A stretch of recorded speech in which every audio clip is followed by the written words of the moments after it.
Assalamualaikum warahmatullahi wabarakatuh. Alhamdulillah, assalatu wassalamu ala rasulillah Sayyidina wa maulana Muhammad wa ala alihi wa sahbihi ajma'in, amma ba'du. Setelah Rasulullah sallallahu alaihi wasallam meletakkan asas terpenting dari berdirinya Daulah Islamiyah di Madinah, yaitu pembinaan masjid, maka kemudian Rasulullah Shallallahu Alaihi Wasallam meletakkan asas yang kedua, yaitu mempersaudarakan para sahabatnya dari kaum muhajirin dan ansor. Persaudaraan ini atas dasar kebenaran dan rasa persamaan. Mereka bahkan dipersaudarakan saat itu untuk saling mewarisi sepeninggal mereka, sehingga pengaruh ukhuwah Islamiyah lebih kuat daripada pengaruh ikatan darah atau kekerabatan. Di antara sahabat-sahabat yang dipersaudarakan oleh Rasulullah Shallallahu Alaihi Wasallam adalah sahabat Ja'far bin Abi Thalib, dipersaudarakan dengan sahabat Mu'ad bin Jabal. Sahabat Hamzah bin Abdul Muthalib dipersaudarakan dengan sahabat Zaid bin Harithah. Sahabat Abu Bakar As-Siddiq dipersaudarakan dengan sahabat Harijah bin Zuhair. Sahabat Umar ibn al-Khattab dipersaudarakan dengan sahabat Utbah bin Malik. Kemudian sahabat Abdurrahman bin Auf dipersaudarakan oleh Rasulullah Shallallahu Alaihi Wasallam dengan sahabat Sa'ad bin Rabi. Itulah nama-nama dari beberapa sahabat yang dipersaudarakan oleh Rasulullah Shallallahu Alaihi Wasallam. Ukhuwah ini tidak hanya didasari karena persamaan keimanan dan kebenaran, tetapi juga didasarkan pada prinsip-prinsip material.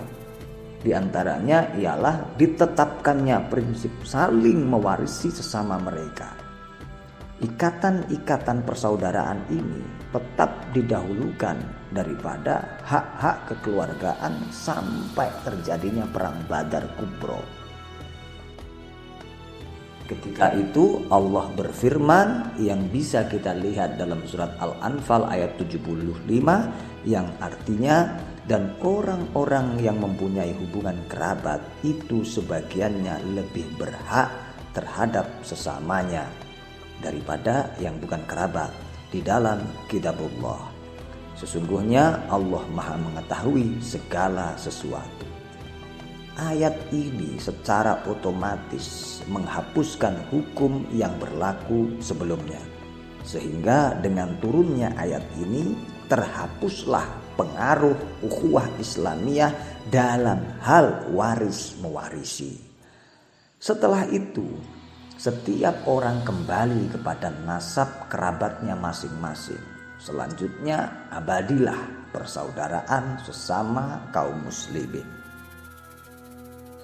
Berkaitan dengan hal ini, Imam Bukhari pernah meriwayatkan sebuah hadis yang bersumber dari Ibnu Abbas radhiyallahu taala anhu.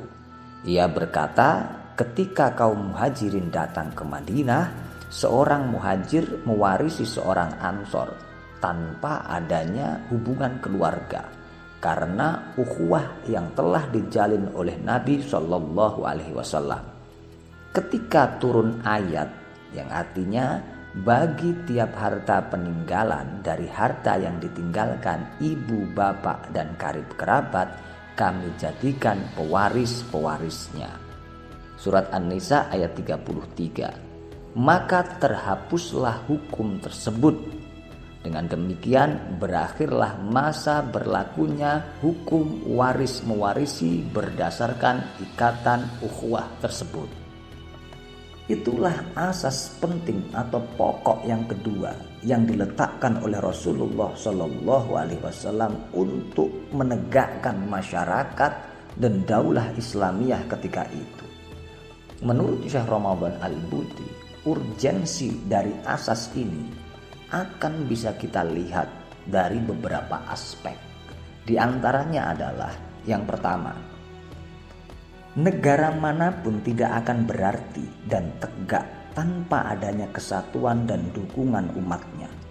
Sementara itu, kesatuan dan dukungan tidak akan lahir tanpa adanya saling bersaudara dan mencintai.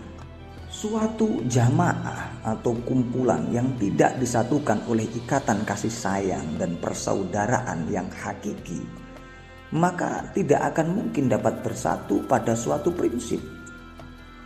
Selama persatuan yang sebenarnya atau yang hakiki ini tidak terwujudkan dalam suatu umat atau jamaah, maka selama itu pula tidak akan mungkin terbentuk suatu negara.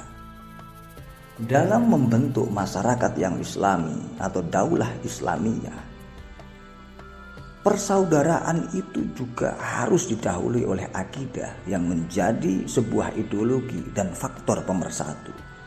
Oleh karena itu Rasulullah Shallallahu Alaihi Wasallam menjadikan akidah Islamiyah yang bersumber pada Allah Subhanahu Wa Taala sebagai asas persaudaraan yang menghimpun hati para sahabatnya dan menempatkan semua manusia dalam satu barisan ubudiyah hanya kepada Allah tanpa ada perbedaan apapun kecuali ketakwaan dan amal saleh. Karena tidak mungkin suatu persaudaraan yang di dalamnya saling menolong dan saling mengutamakan ini dapat berkembang di antara orang-orang yang dipecah belah oleh akidah dan pemikiran-pemikiran yang beraneka ragam, yang masing-masing kemudian senantiasa menomorsatukan egoisme dan hawa nafsunya sendiri-sendiri. Yang kedua adalah nilai yang menyertai syiar persaudaraan ini.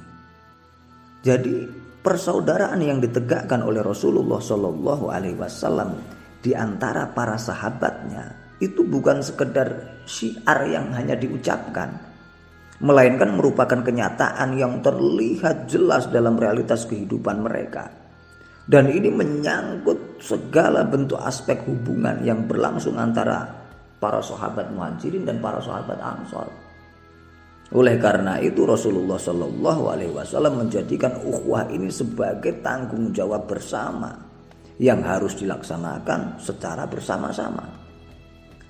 Dan oleh para sahabat tanggung jawab ini dilaksanakan oleh mereka dengan sebaik-baiknya. Sebagai contoh misalnya, bagaimana Rasulullah mempersaudarakan Sa'ad bin Rabi' dengan Abdurrahman bin Auf, yang mana Abdurrahman bin Auf ini adalah orang kaya tetapi tidak membawa apa-apa ketika hijrah ke Madinah. Oleh Sa'ad bin Rabi' ini hartanya separuh hartanya Rabi' ini, Sa'ad bin Rabi' ini diberikan kepada Abdurrahman bin Auf. Bahkan salah satu istrinya diceraikan dan diberikan kepada Abdurrahman bin Auf. Dan hal-hal semacam ini atau sejenisnya ini dilakukan hampir oleh semua sahabat-sahabat dari Ansor kepada orang-orang Muhajirin. Mereka saling bahu-membahu dan saling mencintai di antara mereka karena mereka telah diikat oleh sebuah persaudaraan oleh Rasulullah Shallallahu Alaihi Wasallam.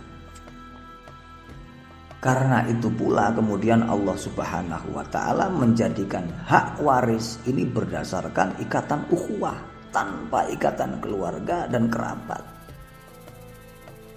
Hal ini supaya diketahui dan disadari bahwa ikatan persaudaraan dan kasih sayang sesama muslim itu bukan sekedar slogan yang diucapkan, melainkan lebih dari itu merupakan suatu kewajiban yang memiliki berbagai konsekuensi sosial.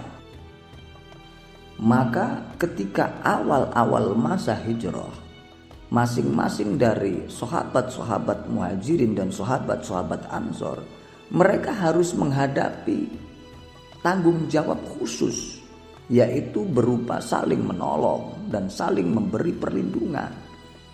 Hal ini terjadi karena perpindahan kaum Muhajirin ke Madinah ini meninggalkan keluarga, rumah, harta kekayaan mereka semua di Makkah. Maka untuk menjamin terlaksananya tanggung jawab ini, Rasulullah Shallallahu Alaihi Wasallam mempersaudarakan antara orang-orang Muhajirin dan orang-orang Ansor dengan konsekuensi dan tuntutan tanggung jawabnya. Tanggung jawab itu adalah bahwa ukhuwah tersebut harus lebih kuat pengaruhnya daripada jalinan kekerabatan atau kekeluargaan. Namun setelah kaum Muhajirin ini menetap di Madinah dan semangat Islam sudah menjadi detak jantung juga denyut nadi kehidupan masyarakat baru di sana, maka tibalah saatnya untuk mencabut sistem hubungan antara orang-orang Muhajirin dan Ansor yang selama ini diberlakukan. Hal ini dikarenakan setelah mereka berada di bawah naungan ukhuwah Islamiyah dengan berbagai tanggung jawab yang mereka hayati, maka sirnalah sudah segala kekhawatiran akan timbulnya perpecahan di kalangan mereka. Tidak perlu dikhawatirkan lagi jika hubungan kerabat sesama kaum Muhajirin itu kembali diakui pengaruhnya, di samping ikatan Islam dan ukhuwah Islamiyah yang sudah melekat dan erat di antara mereka. Di samping itu sesungguhnya sebelum mempersaudarakan antara orang-orang Muhajirin dan Ansor, Rasulullah Shallallahu Alaihi Wasallam telah mempersaudarakan sesama kaum Muhajirin ketika di Makkah. Ibnu Abdil Bar pernah berkata bahwasanya persaudaraan ini diadakan 2 kali. Pertama, antar sesama kaum Muhajirin secara khusus di Makkah. Kedua, antar kaum Muhajirin dan kaum Ansor di Madinah.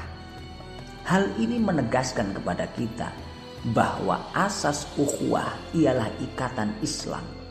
Hanya saja setelah hijrah perlu diperbaharui dan ditegaskan kembali karena tuntutan situasi dan pertemuan antara kaum Muhajirin dan kaum Ansor di suatu negara atau di Madinah ketika itu.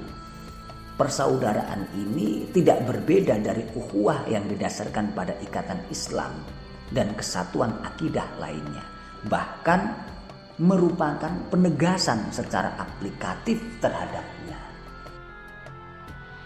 Demikianlah tadi beberapa pembahasan singkat kita berkaitan dengan asas yang kedua yang diletakkan oleh Rasulullah Shallallahu Alaihi Wasallam dalam mendirikan daulah Islamiyah, yaitu mempersaudarakan antara orang-orang Muhajirin dengan orang-orang dari Ansor. Semoga ini menjadi sebuah kemanfaatan dan kita semua semoga senantiasa dirahmati dan diridhai oleh Allah Subhanahu wa taala. Akhirul kalam, wallahul muwaffiq ila aqwamit thoriq. Assalamualaikum warahmatullahi wabarakatuh.